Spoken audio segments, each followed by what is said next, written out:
Step Up was a movie.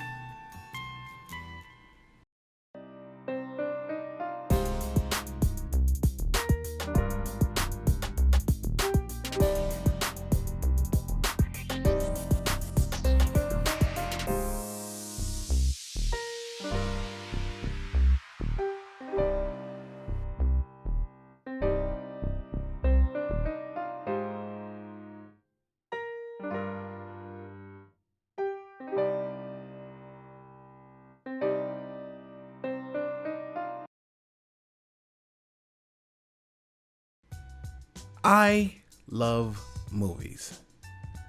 I didn't know how much I loved movies until I saw Jim Carrey in The Mask in 1994.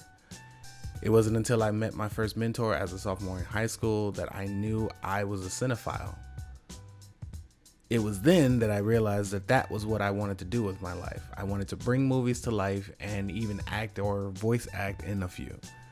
I can probably quote all of The Lion King, every part, which is my favorite thing to do when I find myself bored or with no entertainment whatsoever in a strange place. Hell, I spent a week learning the intro monologue for V in V for Vendetta, as brilliantly performed by Shakespearean thespian Hugo Weaving.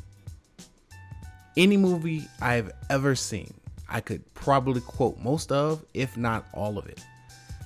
It depends on the movie and how ingrained it is in my soul. That's right, I absorb movies. So I dedicated my life to it. And I have other passions as well: music, dancing, singing, performing in general. And all I wanted was to further that passion to get even better, which brings me to the reason why we're here today. In the early 2000s, a wave of movies came out that started a dance trend. I believe it started with Save the Last Dance, then You Got Served, and then Rise, all the way, and it brings me to Step Up. Now my order may be wrong, but that's roughly about what we got. Step Up is a movie that came out in 2006 that stars Channing Tatum and Jenna Dewan, that follows a troubled young man that comes up from a troubled family and engages in criminal activity with his best friend and his friend's little brother, which leads them to vandalize a pristine art school where he is ordered to community service to the school, where he meets Nora, an aspiring professional ballet dancer in the middle of her finals, struggling to put together a final thesis performance. Their two worlds collide as they fall in love and eventually get what each ultimately need. Here are the issues that I have with the movie, right? The acting is subpar, to be honest. Okay, for what it is, I think the performances of Channing Tatum and Jenna Dewan, the actress that plays Nora, I found them to be the most believable. Channing plays the lovable dumbass meathead pretty well. I feel like he's actually kind of typecast as that here lately. He does it, like I said, he does it well. Just see how he is in 21 and 22 Jump Street. Like, he does it really well. Nora, as the pressured art student, stressing about her final, and that was believable, right? And the director, as a stern authority figure of a school of the arts. Like, I get those performances. And like I mentioned before, Skinny as the annoying, obnoxious little brother who's just trying to be accepted by his big brother and his big brother's friend. Like, those performances I kind of get. But everybody else, and especially the B plot of, Drew Sidora characters and Mario's character, meh. That romance didn't really take off, and it was kind of subpar. Everything was kind of subpar in that regards, in the performance regards. My other gripe with this movie is that there are so many montages in this movie. So let me explain something. Montages are a film tool utilized to show the passages of time, usually paired with what is known as the fun and games portion of the movie. Think any Rocky training montage. He's not getting ripped and in shape in a short amount of time. That's supposed to be a span of weeks, months, that kind of deal, right? It's a way to decompress from the mounting tension before things get real, right? You're really only supposed to use it once, somewhere around the middle of the film. But this movie had 3 different montages and a fun and game section, which is the Until the Dawn line dance in the movie. Okay, now it may be that dance movies have different rules, but 3 montages, even though they were well placed, it was a bit excessive for me. And this is just my opinion on the movie, right? And then my third gripe, and this is my biggest gripe with the film, right? The biggest issue that I have with the movie is the way that it made it look as though that Tyler was being held back by his black friends from being great. As though that they were dragging him down with them. From omitting any kind of understanding for Tyler having... from omitting any kind of understanding for Tyler having to do community service on Mac's part for the vandalism charges, all the way to Mac abandoning him when he finds out that Tyler is actually passionate about the world he's gotten to know, with the aim to create dramatic tension, is a bit lazy, in my opinion. A better way to showcase that would be to know the different times that Tyler has to do his community service, for Mac to know that information, and then to see that Ty still backs out of all their plans, even outside of the time he's supposed to be doing community service. Now, that kind of understanding would be out the window, and Mac's reactions to the circumstances would actually make more sense. Now, that's just me, but, plus, we all know that if this movie was centered around Mac and he got caught, this story would have gone a whole different direction, because we know he would have gone straight to jail. Period. No community service. None of that. And even in a romantic movie, a black guy just has to die, right? Like that trope is just going to continue, right? It's kind of weird, especially when you consider that the death in the movie didn't really amount to much, because you didn't care about the character. He wasn't endearing in any way. You know what I'm saying? You understood why he was doing what he was doing, but you really didn't care about the character, right? So there's that. But with all of that, Tyler uses black culture to get ahead in life. Now, that's a frustrating premise to me that's wrapped up in propaganda, that black people aren't worth a damn, but our culture, the things that we create, the music, the dancing, the cool style, like everything about Tyler was worth a damn, but the black people that he's associated with weren't necessarily, And I think Save the Last Dance had that subtle message too. Some white girl goes to this inner city school and she's the beacon of light. There's turmoil in the black lives all around her, and it's dragging her down.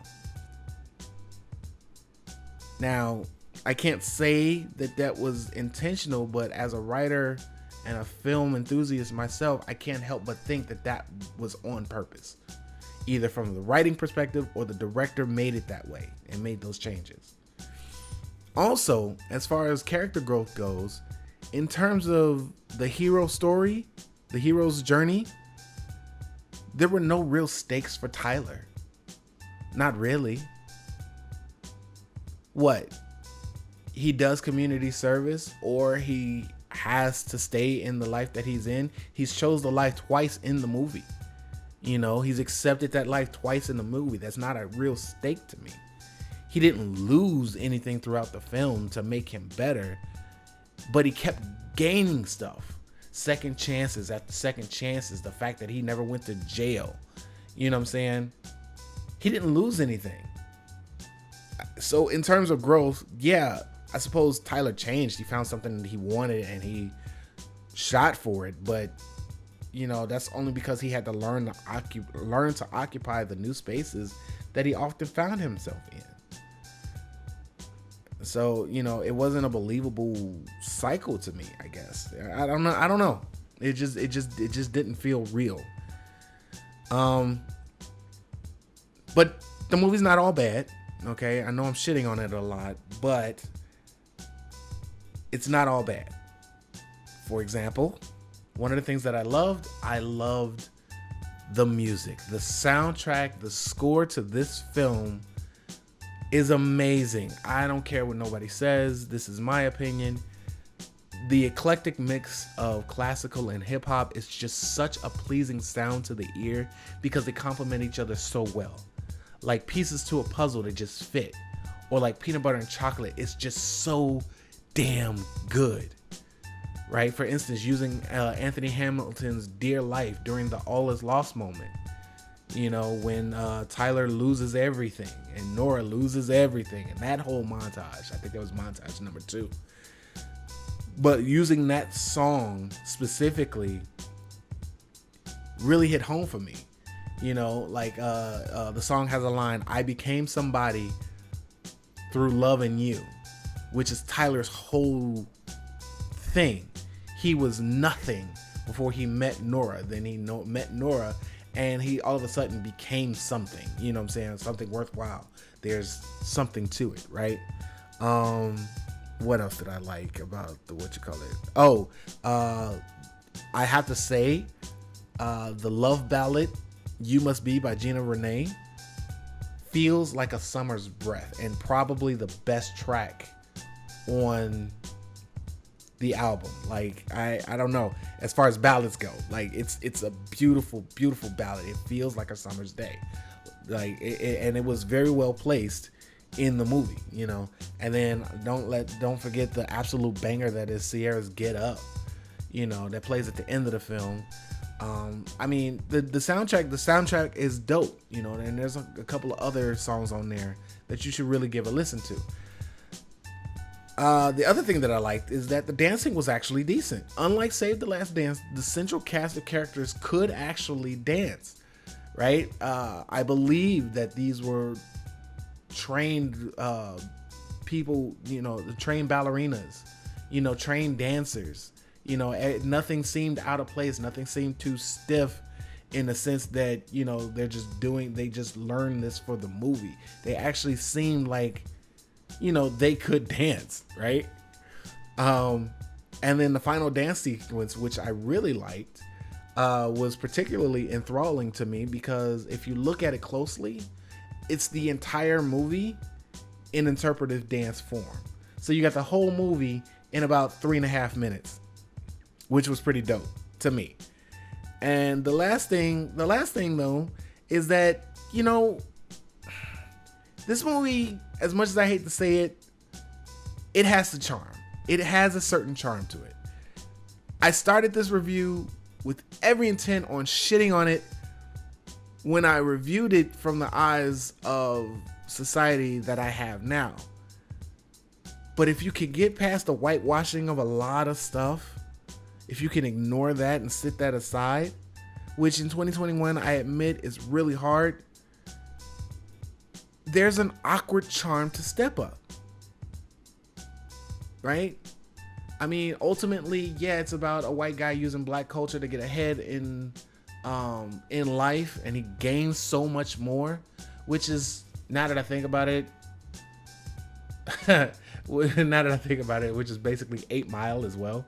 But yeah, it does have a certain kind of charm. So, those are 3 things that I did like about it.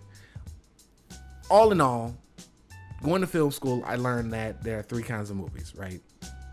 There are good movies, which are your summer blockbusters or your Oscar-worthy films, okay? Then you have bad movies, which are films that have a niche audience, but won't get too much commercial praise.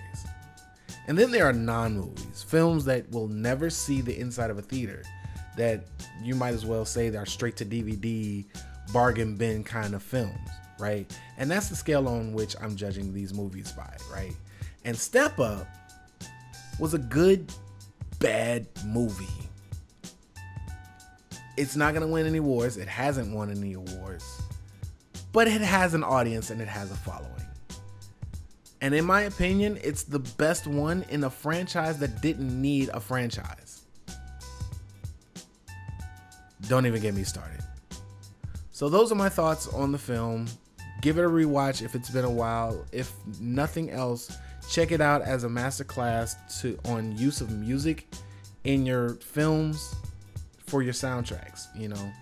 So that's all I got for you. This is YouTube, guys. I know you know how this thing works. Like, comment, blah, blah. I'm not going to insult your intelligence by begging for shit if I haven't earned it. Thank you for watching, and I'll see you guys next time.